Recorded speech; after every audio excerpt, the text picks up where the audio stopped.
2 फरवरी को एक film release होने जा रही है जिसका नाम है 2020 दिल्ली। आइए बात करते हैं फिल्म के डायरेक्टर, राइटर और प्रोड्यूसर देवेंद्र मालवीय और एक्टर समर जयसिंह से। समर एंड देवेंद्र, आपका एनडीटीवी में स्वागत है। Thank you thank you thank you sir. अब ये बताइए कि 2020 दिल्ली में हमें क्या देखने को मिलेगा, क्योंकि ट्रेलर तो बहुत ही उसका विवादास्पद लग रहा है और काफ़ी चर्चा में भी है फिल्म। तो क्या क्या किस तरह की कहानी है फिल्म में ये? देखिए, 2020 दिल्ली में क्या है ये फिल्म देखने के बाद पता चलेगा, लेकिन मैं थोड़ा सा बताना चाहूँगा। जो 3 मिनट के ट्रेलर को लेकर कयास लगाए जा रहे हैं उससे हटकर सबसे पहली चीज़ तो उसमें देखने को मिलेगा अफ़गानिस्तान, पाकिस्तान और बांग्लादेश में जो हिंदू माइनॉरिटी रह रही है और किस नारकी स्थिति में रह रही है। रोज़ एक बेटी उठा ली जाती है और हम वीडियो देखते हैं यहाँ पर कि वो बिलख रही है, उसके माँ बाप उसे ले जाना चाहते हैं लेकिन ले जा नहीं पा रहे हैं। वहाँ की कोर्ट उसको बोलती कि नहीं ठीक है, ये तो लीगल है, और सारी दुनिया आंख मूंद कर बैठी है। अभी हम कल परसों में चैट जीपीटी पे डालकर देखा कि परसिक्यूटेड कम्युनिटीज़ ऑफ वर्ल्ड, तो lot of names are there. वहाँ पे रोहिंग्या है, वहाँ पर उइगर है, वहाँ पर इंडिजीनियस है, वहाँ पर कुर्द है, लेकिन वहाँ पर जो है हिंदू माइनॉरिटीज़ इन पाकिस्तान नहीं है। तो कब इनका संज्ञान लेगा दुनिया, कब दुनिया उनके बारे में सोचेगी? एक ये मुद्दा उसमें है। दूसरा, दिल्ली किस तरह से जली थी, आप तो रहते हैं यहाँ पर, तो मरने वाले 53 लोग, मासूम लोग, वो किस धर्म के थे वो मायने नहीं रखता। वो क्यों मरे थे, किस साजिश के तहत उनकी जान गई थी। सरकारी संपत्ति भारी मात्रा में जली थी, देश को तोड़ने की कोशिश हुई थी।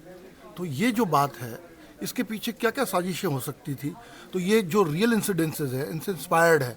तो सच सच जो होता है ना, हमेशा थोड़ा सा तीखा सा होता है।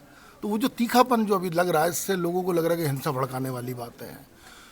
तीसरी चीज़, ये वन शॉट मेथड पर बनी फिल्म है। पहली, भारत की पहली one shot full length Hindi feature film है, जिसमें दर्शक को कहीं कट नज़र नहीं आएगा और इसका थ्रिल एक अलग ही होता है। उसे लगेगा कि वो खुद दंगे में शामिल है।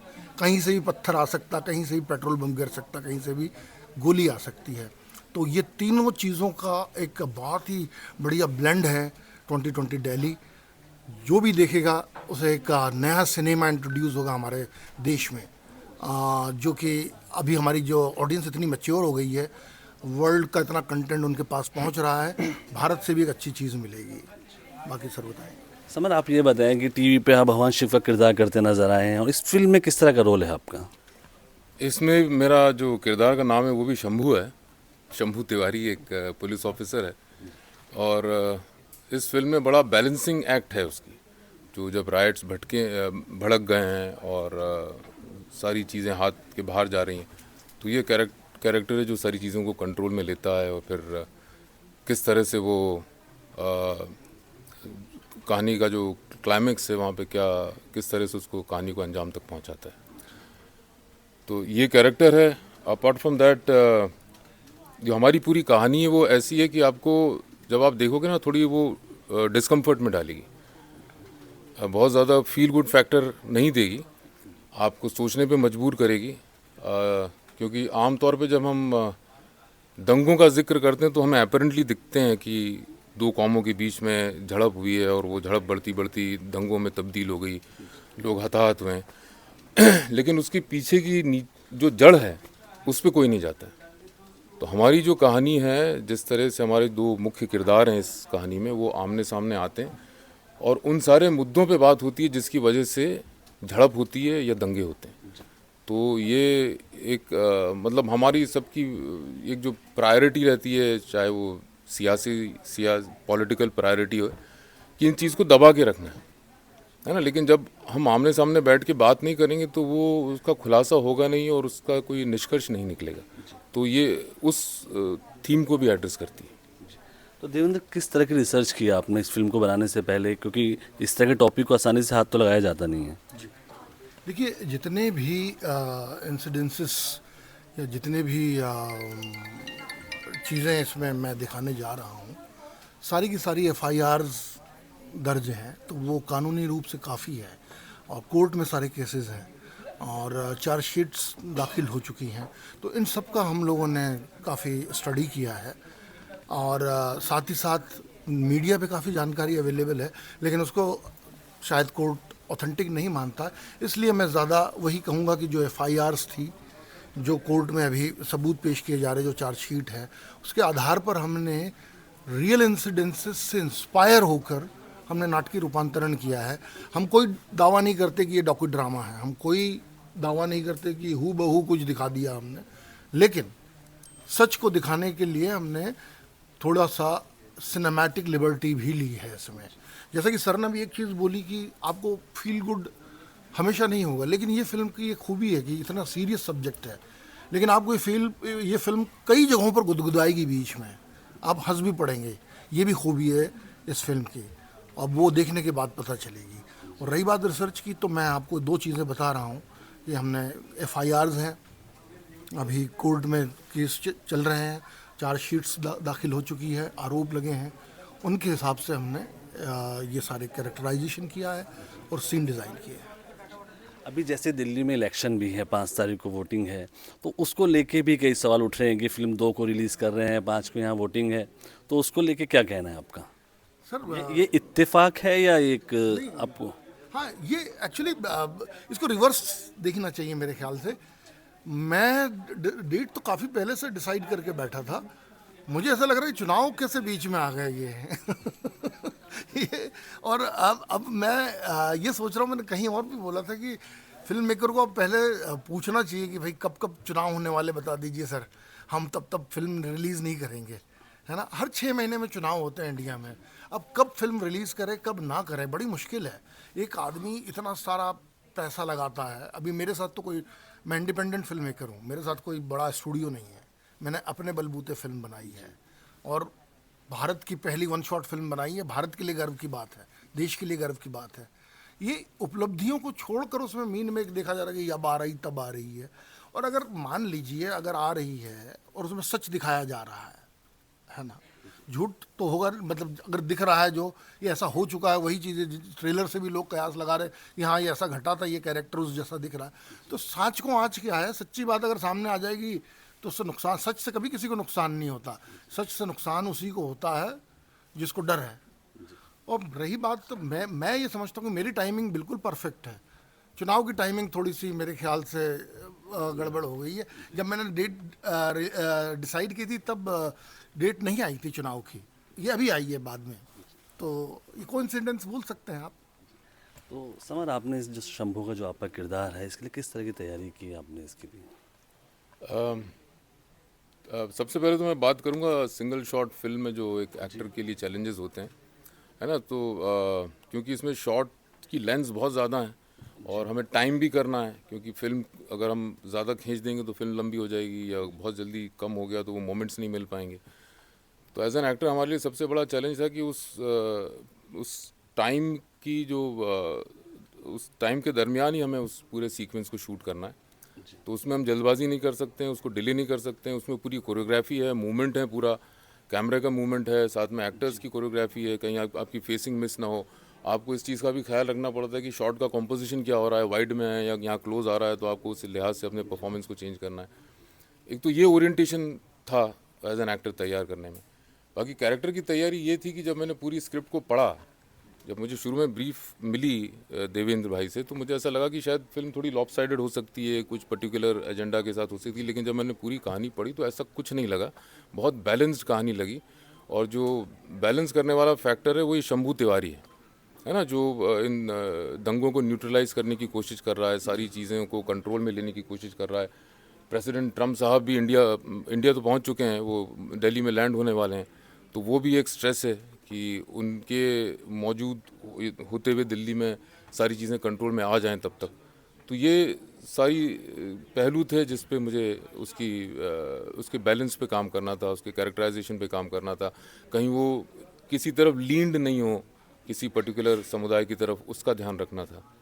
वो ये प्रिपरेशन रहा इसका। देवेंद्र, आप ये बताएं कि अब जब फिल्म रिलीज़ हो रही है, इसी कई लोग इसे बैन करने की मांग भी कर रहे हैं, तो किस तरह से निपट रहे हैं? तो फिल्म रिलीज़ हो रही है 2 फरवरी को, या अभी कुछ कानूनी चल रहा है? बिल्कुल, हमें अभी तक कोई किसी कानूनी या किसी भी संवैधानिक संस्था से किसी तरह का कोई नोटिस नहीं मिला है और हम लोग बिल्कुल पूरी तैयारी में हैं और 2 तारीख को फिल्म दिल्ली की जनता भी देखेगी, पूरा देश देखेगा। और मेरी तो सबसे गुजारिश है कि इतनी अच्छी नई एक्सपेरिमेंटल सिनेमा आपके सामने आ रहा है और इतना अच्छा टॉपिक है जिससे हम आगे की जनरेशन्स को संदेश दे सके कि हमें देश में जो ये कम्युनल टेंशन्स हैं इसको कैसे छुटकारा पा सकते हैं। ये संदेश भी है, ये देखें ज़्यादा से ज़्यादा जाकर, और कॉन्स्पिरेसीज जो हमारे देश में हो रही है उनसे कैसे निपटा जाए। तो 2 तारीख को बिल्कुल तैयार रहें और दिल्ली तैयार रहें, भारत तैयार रहें। आ रही है 2020 दिल्ली। और ये बात, हाँ, हाँ, इसका इलेक्शन से कोई लेना देना नहीं है। इत्तेफाक है हम। इत्तेफाक है, एक इतनी बड़ा प्रोजेक्ट है जिसमें इतना बड़ा पोस्ट प्रोडक्शन लगा है, वो ऑर्गेनिकली ग्रो करता है, धीरे धीरे काम होता रहा उस पर, बहुत मेटिकुलसली काम हुआ, साउंड पे, विजुअल्स पे, वीएफएक्स पे। ये तय हुई डेट कि हम लोग अब तैयार हैं तो इलेक्शंस आ गए बीच में। लेकिन मेरा ये मानना है कि ये इलेक्शन से अगर 2 महीने पहले भी होती है, 2 महीने बाद भी होगी, तो इसको कुछ फ़र्क नहीं पड़ने वाला। ये फिल्म लोग पसंद करेंगे। एक तो सब्जेक्ट इतना टॉपिकल है और इतना खुल के दो समुदाय के बीच में जो बात हुई है, 2 लड़के जो हमारे मेन कैरेक्टर्स हैं वो कहीं ऐसी सर्कमस्टांसेस में फंस गए राइट्स के दौरान, और फिर से वो एक दूसरे से बात करते हैं, बड़ी खुल के बात हुई है, वो कहीं नहीं होती है। और जैसे परिवार में होता है, हम लोग परिवार की तरह हैं, सारी समुदाय हिंदुस्तान का परिवार है। तो अगर परिवार में कुछ ऊंच नीच हो जाती है तो आपस में भाई बहन बैठ के बात करते हैं, सॉर्ट आउट करते हैं और आगे बढ़ते हैं, है ना। We have to look forward. जो पीछे हो चुका है उस पर आप ध्यान नहीं दे सकते। तो ये कहानी उस दिशा में बढ़ती है कि आपको आगे क्या करना है, उस पर ये गौर करवाती है। अब सिंगल शॉट की बात कर रहे हैं तो दर्शकों को बताइए कैसे शूट होता है, हमारा सिंगल शॉट कैसे शूट की जाती है फिल्म। देखिए, मैं अगर सिंपल तरीके से बताऊं तो अगर सब लोग आजकल फ़ोन यूज़ करते हैं, जैसे अगर मेरे हाथ में भी फ़ोन है, ये यहाँ पर मान लीजिए कि फ़ोन है, मैंने यहाँ से एक वीडियो लेना शुरू किया और यहाँ लाकर सर के चेहरे पर मैंने स्टॉप कर दिया। ये 3 सेकंड का वीडियो था। ये इस दौरान कोई कट नहीं है बीच में, ये सिंगल शॉट है। ये 3 सेकंड की जो फिल्म है, मैं बोलूँ, अब इस 3 सेकंड की फिल्म को मैं 2 घंटा 10 मिनट की फिल्म बनाऊँ जिसमें कहीं मुझे कोई कट नज़र नहीं आ रहा। जैसे कि ज़िंदगी में कट नहीं होता, आप यहाँ से उतरेंगे, गाड़ी में बैठेंगे, घर चले जाएंगे, सो जाएंगे, कट नहीं है। हमारी ज़िंदगी में हम उठ के 10 साल पीछे नहीं जाते हैं, हम अभी जी रहे वर्तमान में। तो बस वैसे ही, हालांकि ये जैसे 2 घंटा 10 मिनट की फिल्म 2 घंटा 10 मिनट में शूट नहीं होती है, ये होती है आम फिल्मों से 5 गुना ज़्यादा टाइम में। क्योंकि हमें आर्टिस्ट को का समय जो है, जो अगर उसे 1 दिन के लिए बुलाना है शूटिंग के लिए तो हमें उससे 5 दिन लेना पड़ते हैं। 4 दिन हमें उससे रिहर्सल करवाना होती है ऑन लोकेशन विद कैमरा। उससे छोटी छोटी चीज़ें उसको याद होती है कि भाई मुझे यहाँ से चलकर इतना बैठना है, इतना चलना है। मिनिमम 10 मिनट का एक टेक होता है और हमने मिनिमम 14 रीटेक लिए हैं। एक भी गलती अगर हो जाए बीच में तो आपको फिर से वो लेना है। और ये जब बड़े टेक्स होते हैं, इसको वीएफएक्स के ज़रिए इतनी मेहनत से बनाया जाता है, ये इस तरह से स्टिच होते हैं आपस में, ये पता नहीं चलता कि आप कहीं कट देख रहे हैं। आपको देखने में सीमलेस एक सिंगल शॉट फिल्म मिलेगी देखने में। और सिंगल शॉट फिल्म का एक बड़ा अच्छा तजुर्बा ऑडियंस को मिलेगा कि आप उसमें इन्वॉल्व हो जाते हो ऑटोमेटिकली, क्योंकि जब आप कट्स के साथ देखते हो ना, आपका पर्सपेक्टिव चेंज होता है। कभी आपका चेहरा आया, मेरा चेहरा आया, फिर तीसरा वहाँ से मास्टर शॉट आया। लेकिन जब आप सिंगल शॉट फिल्म देखते हो तो you become part of that story and you are so much engrossed in it. उसमें इतने घुस जाते हो कि आपको ऐसा लगता है कि ये आप ही की ज़िंदगी का एक हिस्सा है। आप उन दंगों में शामिल हो, उन किरदारों के बीच में हो, आप वहाँ पहुँच चुके होते हो। ये मेरा personal experience. It gives rawness of life. अभी मैं देख रहा हूँ, हम आमतौर पे जब देख रहे होते हैं, अभी मैं यहाँ देख रहा हूँ, मेरी आँख 50 mm लेंस की तरह देखती है ज़्यादातर सारी चीज़ें।